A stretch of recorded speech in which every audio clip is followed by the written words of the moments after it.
The night was alive in Dallas, October 5th, 2020, a blur of neon lights and pulsing music. Picture a young woman, Marisella Valadez, 23, laughing as she steps out of a Deep Ellum bar, her weekend visit to an old friend almost over. She's from Seattle, a stranger to these streets, but her smile is bright, trusting. Maricella's locked out of her friend's apartment, her phone dying, her options thin.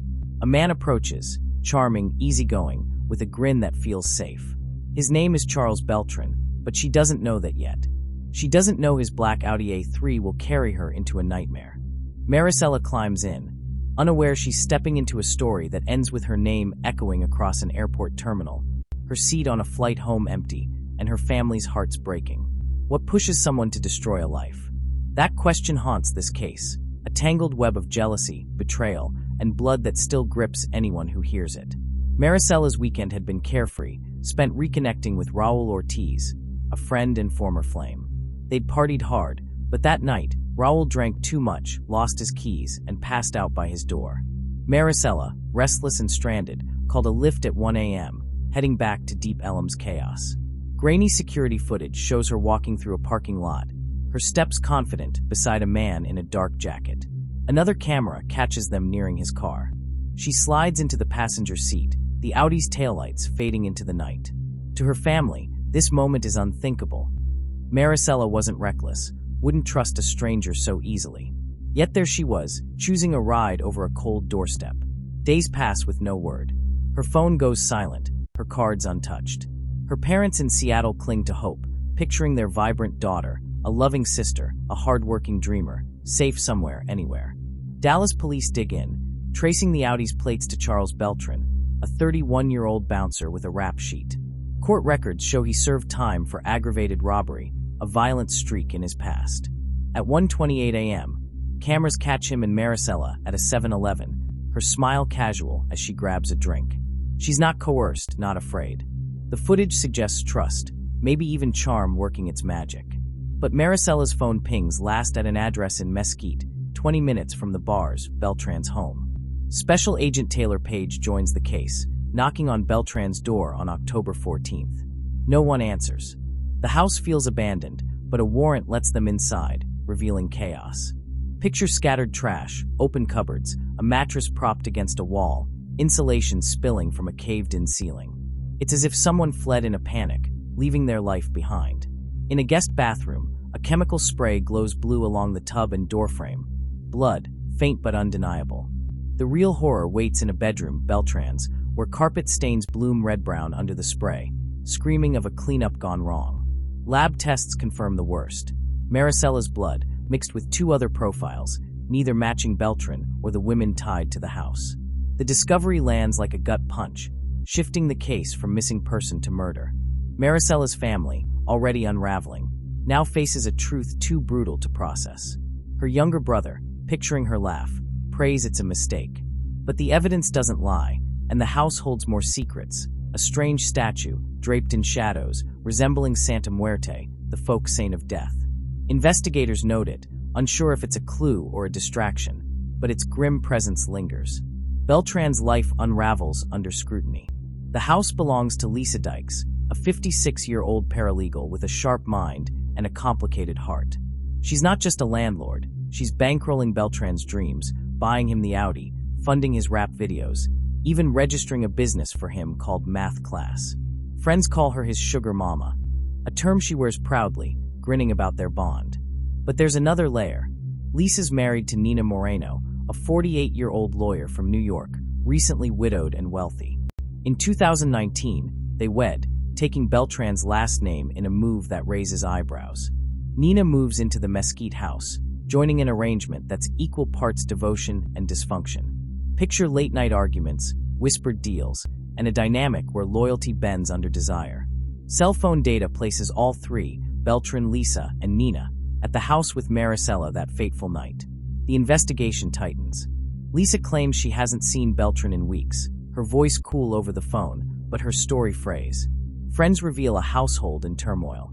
Lisa's youngest daughter, Chelsea, was kicked out to make room for Beltran's studio, a closet lined with foam for his rhymes. Lisa's obsession runs deep. She's dropped 60 pounds, ink tattoos, dyed her hair electric shades, chasing a version of herself Beltran might want. Her hairdresser, Kathy, recalls Lisa's fury when she caught Beltran and Nina together, her words venomous. "I could kill her." The jealousy wasn't new, but it simmered dangerously. Nina, meanwhile, balances her career across states, her inheritance fueling their lifestyle. The trio's dynamic feels like a fuse waiting for a spark, and Marisella, unknowingly, was it. By November, police track Lisa and Nina's phones to a wooded area near Hutchins, south of Dallas, dense with trees and secrets. Search teams comb the brush, finding nothing. Months later, in March 2021, a hiker chasing feral cats stumbles on a skull, weathered by time and scavengers. Dental records confirm it's Marisella, but the remains reveal no cause of death, leaving her final moments a void. The discovery breaks her family anew, her brother's memories of her kindness now stained by grief. Arrest warrants for capital murder name Beltran, Lisa, and Nina, but they've vanished.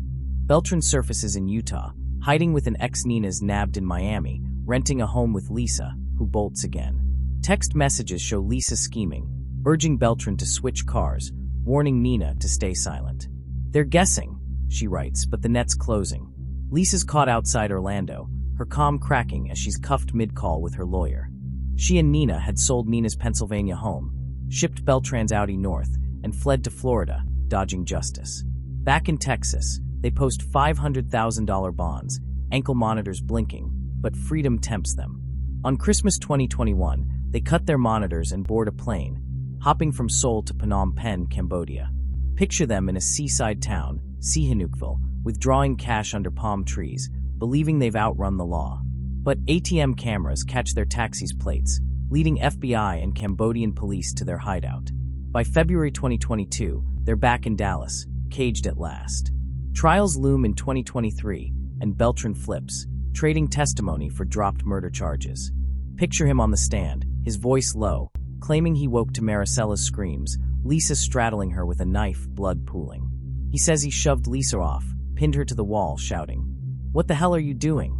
Lisa, he claims, spat back, "I told you no more girls." Nina, he adds, walked in after, stunned but complicit.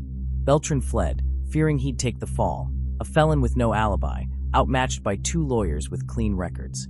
His story shifts over time, from denying Marisella was ever there to blaming Lisa alone, but cell data backs his exit from the house that night. Lisa takes the stand, her poise icy. She paints Beltran as a predator, violent and greedy, demanding money with 99 missed calls. Their bond, she insists, was business, not love, despite her funding his life. The Santa Muerte statue, his, not hers. The Pennsylvania skeleton, a Halloween prop, nothing more. She limps through her story, claiming surgery left her frail that weekend, barely able to move. She and Nina were asleep when Beltran brought Marisella home, unaware of the horror unfolding. The Hutchins trip? A FedEx run, not a body dump. But her lies unravel. Her phone lists Beltran as lover. Her transformation screams obsession, her rage at his betrayals documented by friends. The prosecution leans in, framing Lisa as a woman consumed. Picture her before Beltran, professional, polished, a mother of three. After, tattooed, remade, chasing a man half her age. Her hairdresser testifies to her fixation, her realtor to her panic selling Nina's home, even kneeling before a cloaked statue in a darkened house. The jury sees through her. After 90 minutes, they deliver, guilty of murder, guilty of tampering. Maricella's brother speaks at sentencing, his voice breaking as he recalls her warmth, her life reduced to a choice that wasn't her fault. Lisa gets life, plus 20 years for hiding the body. Nina and Beltran plead guilty to tampering, skating on murder charges, a bitter pill for Maricella's family.